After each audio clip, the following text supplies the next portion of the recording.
why doesn't the ANC lose the election on purpose? Because we think it could actually be the saving grace that keeps them into power for a much longer period of time. Yeah, so I was on my horse this morning getting some stroke and basically, passing out and getting delirious. And during my delirium, I thought to myself, you know what?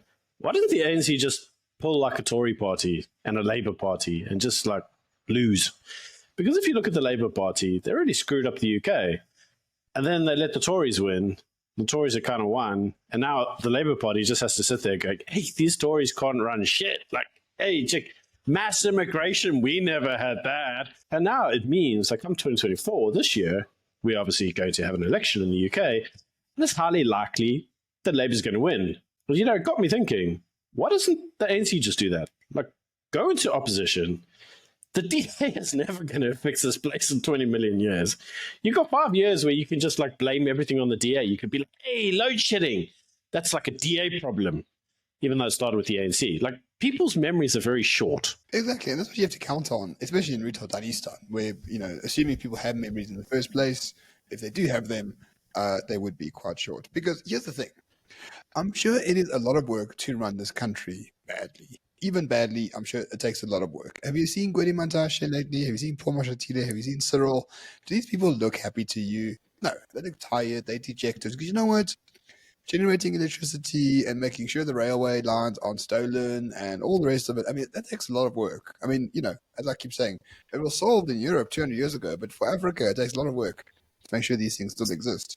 So I'm thinking to myself, and Byron put this idea in my head, in terms of, well, if the ANC goes into opposition for 5 years, all they're going to do is like just poke fun at the DA or whoever else is running the government at the time.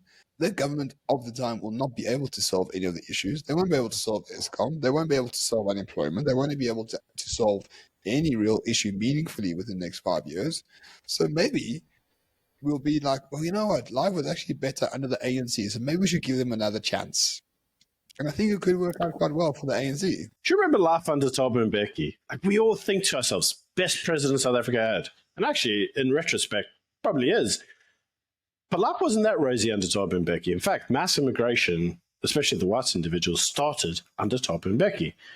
Well, that happened because Thabo Mbeki introduced quotas and BEE and affirmative action and all the other stuff that ultimately, 10 years down the line, when Jacob Zuma got there and it was in full force, started to cripple the economy.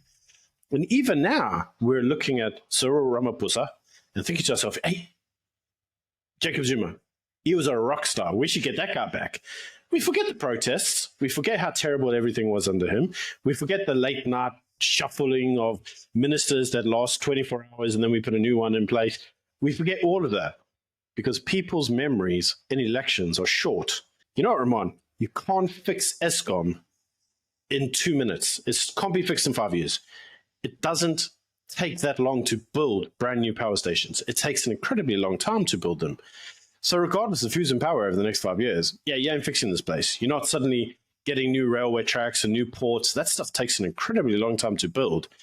And it would just allow the ANC to sit there for 5 years and be like, hey, we never had all these, check this, no trains. Like, hey, it wasn't like that in our day. And everybody would be like, was it? And maybe it wasn't. Yeah, we should bring the ANC back. Indeed. And being in opposition, I mean, excuse all the DA people who are watching this, but being in opposition, I think, is a lot easier than running the country. Right? I'm sure there's not a controversial statement to make.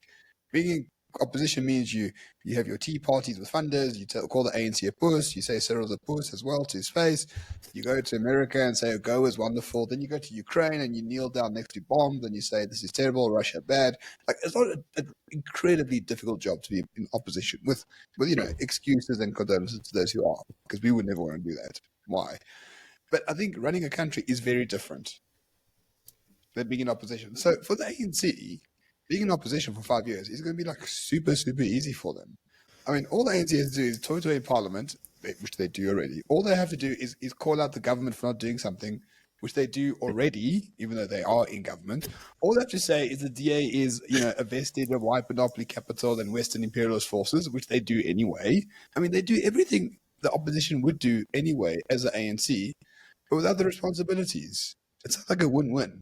And then in 2029 or whenever the next election is, they're going to come over and say, listen, the DA can't fix anything. We showed you. We told you the whites couldn't fix it. They tried to bring back apartheid by having equality and it didn't work out. Let the ANC fix what the DA has broken. And people were like, oh, yeah, that's a wonderful idea. Let's vote ANC. You know, Ramon, the more you talk there, the more I actually thought to myself, this is a bullshit video. Because actually, if you think about it, the ANC is currently in opposition. They currently go to Parliament and say, hey, why is there no electricity? What's happening here? We need the electricity. They toy themselves. And they also go to Parliament going, how come there's no unemployed? There's such high unemployment in this rate. We need to fix unemployment. They constantly go to Parliament and raise issues as if somehow it's not their problem. So yeah, actually thinking about it, the ANC has all the experience of a main party that's already in opposition. So to be frank, it would be like, you could just do what you're doing now without the responsibility. Yeah, I don't see how this could be a bad thing for the ANC. I mean, as you say, as you very rightly say, make it someone else's problem for the next 5 years, sit back and go, I told you couldn't fix it. And then 5 years from now, go, hey, give us another chance, guys, because, you know, we can fix it. Check these guys. We gave them a chance, and they fixed fuck all. In fact, it's even worse now. So, you know, give us another chance. And you know what? Memories in politics are short. So the reality is that they'll probably win. Indeed. So if I was an ANC strategist, this is exactly what I would say. I would say, Cyril, relax. Just, you know, don't run an election campaign. Lose on purpose. Don't have a coalition if you get 48%. Just let everyone else run the country for 5 years. Cyril, you retired to Pala Pala with your dollars, and then you put Vikile Mbalula on the poster come 2029 election and say, this is the man that can fix what the whites have broken. And you're going to get 60% of the vote right there. I mean, this is like $20 million worth of opinion and strategy right here in this video. And we'll not get paid a single dime for it. But this is my recommendation to the ANC. Do you think that your water sources are safe? Because in Gauteng in particular, the water situation is becoming increasingly dire. With declining water supply and questionable quality, your health could be at risk. But there is a simple solution. A certified laboratory water test from H2O Guru can ensure that the water from your borehole, tap, or other sources is safe to drink. H2O Guru offers turnkey solutions to transform your water into safe, high-quality drinking water. So whether you wish to put a borehole in your property, or you already have a borehole in your property, or you just want to test the municipal water, why not give H2O Guru a call?